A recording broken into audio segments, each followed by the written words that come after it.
when people look at drumming, like they see it as something that's like, I don't even know, like when I used to tell people that like my mom teaches African dance and like taboo. Yeah, they see it as taboo. You're not seeing it for like what it really is.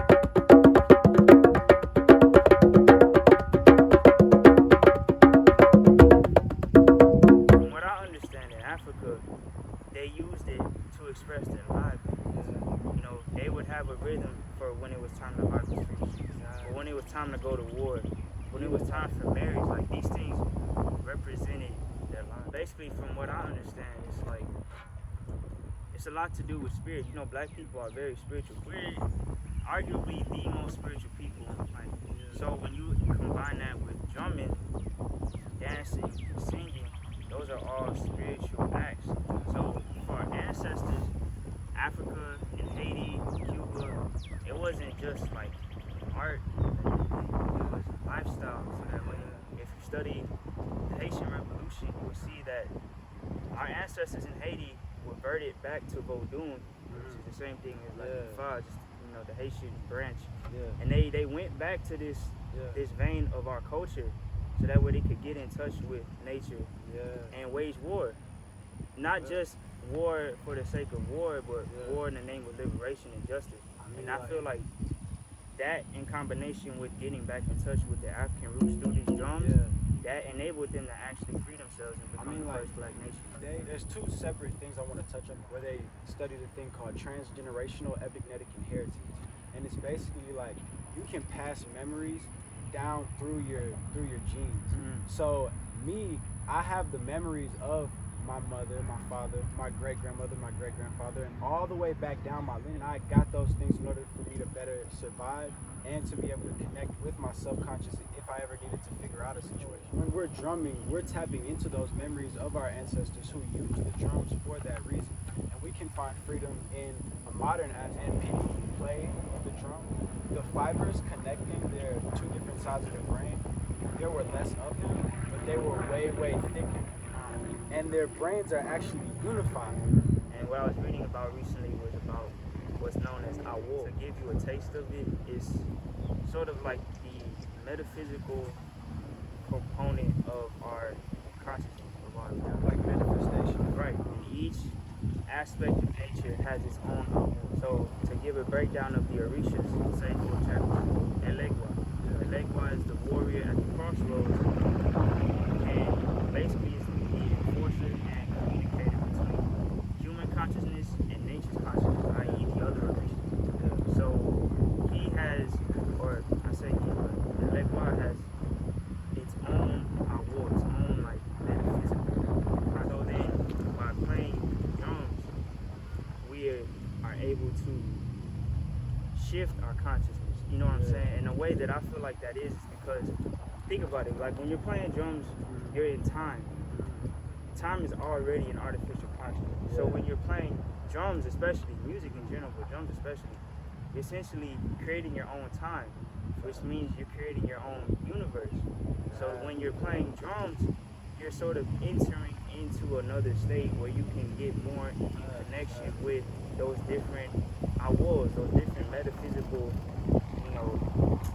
astral realms or whatever you want to call them. You know what I'm saying? Like you're literally stepping into that realm consciously with the drums. And I think that's why our ancestors, not just, the Yoruba people, but all Africans, they play drums so they can step into those different realms of consciousness to do the specific work that needs to be done on earth. We can today as black people through drumming. And I really encourage everybody to go to a dance class, go to a drum class, just get exposed to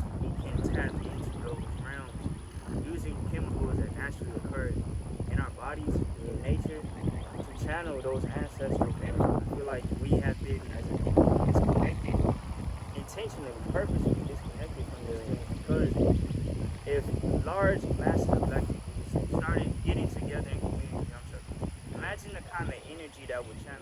Think about it, it's like every person can represent like a root of a tree, and by drumming you tap it back into that whole root network of trees, and you got multiple people coming together. We can be firmly rooted as a community. You have that huge network of memories, of ancestors coming back together.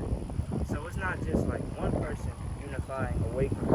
It's that whole person's ancestry combined with the other people and their ancestry. So imagine the power that we have of just awakening black people to what's going on. They may not even really see it or understand it, but their consciousness will be awakened from the vibration. So I think it's very important what you were saying about the DMT and the different substances in our body.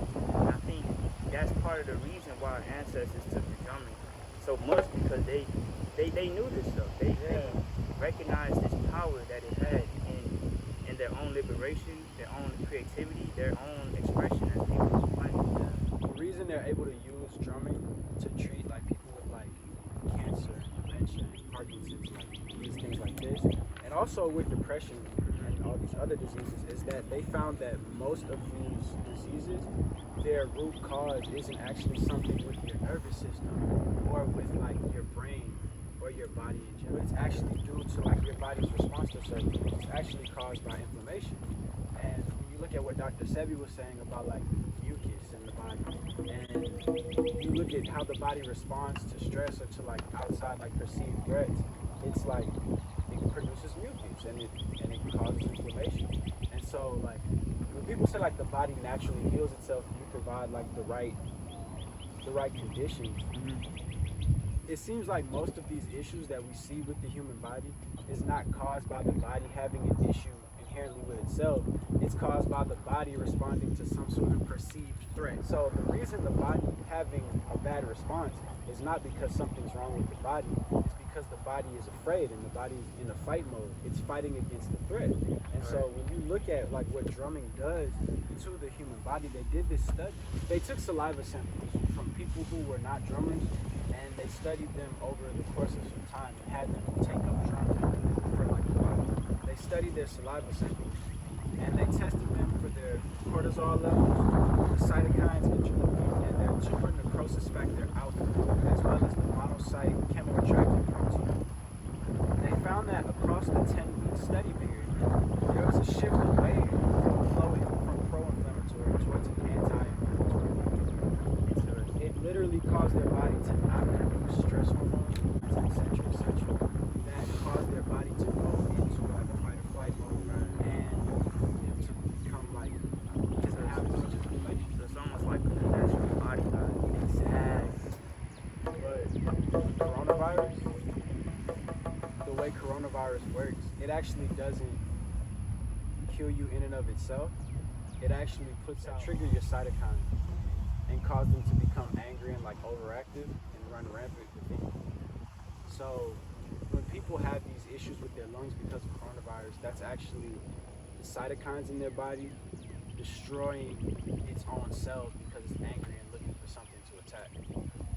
And so when you look at how drumming sort of reduces the amount of cytokines in the body, because the body doesn't have like a perceived threat that it's fighting against, you can see like the real healing effects of I think drumming. one question we really gotta ask too, just concerning that, is like, is the virus even real? I don't take coronavirus to be as credible as the media is portraying it to be.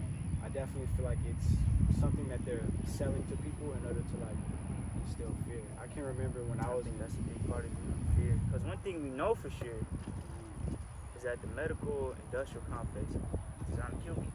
It kills people, hundreds of thousands of people every year. Yeah.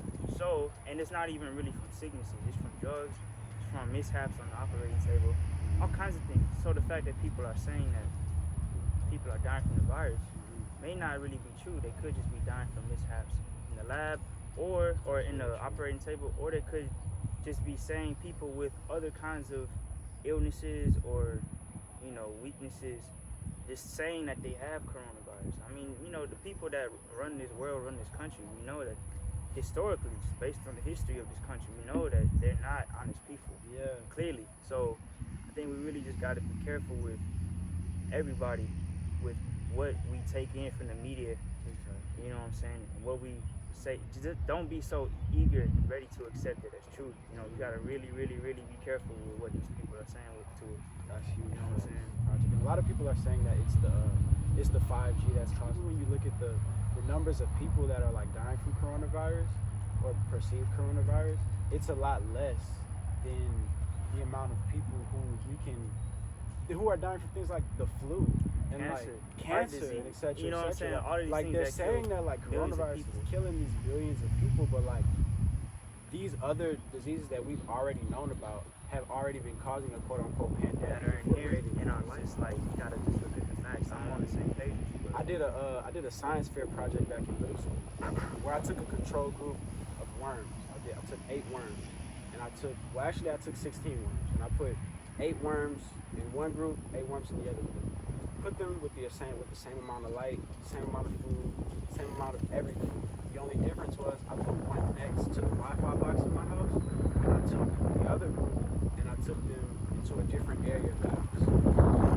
At the end of my 6-week study, all of the worms that I had, like, I fed them everything the same. Like, I kept everything as exact as possible. Every worm that was away from the Wi-Fi box stayed alive, and every single worm that was next to the Wi-Fi box died. I feel like that's definitely worth bringing up, how the body's issues aren't inherently with the body. You look at our lifestyles and how they're centered around like the internet, Wi-Fi, a phone, television. You realize that like these things are constantly putting out a vibration, and that causes the body to respond to a perceived threat and sort of inflame, produce mucus, and produce these stress because it's constantly in a state of fighting something. You're always being bombarded with radiation. They did a study on like televisions, and they found that these things are constantly putting out a vibration. Even when you turn it off, it's putting out a vibration. And even when you unplug it, it's putting out a vibration. Yeah, it's just electromagnetic radiation. Exactly. And it being so like, it's kind of ironic because it's like, it's being around it all the time is not really good for our bodies. It's not natural.